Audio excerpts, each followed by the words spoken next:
everyone, welcome to Tutorials by David. Today I will teach you how to stake your ETH on your Ledger Live properly. To stake Ethereum on Ledger Live using the updated 2026 method, you may start by opening Ledger Live on your desktop or mobile and make sure your Ledger device firmware and the Ethereum app are fully updated. Next is you want to connect and unlock your ledger, then go to your Earn tab and select Ethereum or ETH. Choose Stake ETH, review the available staking providers shown in Ledger Live, and select one that fits on your preferences for minimum stake and fees.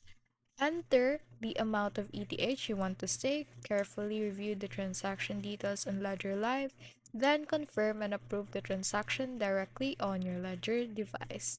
Once confirmed, your ETH will begin staking, and you can also track rewards and staking status anytime inside Ledger Live under the Ethereum selection.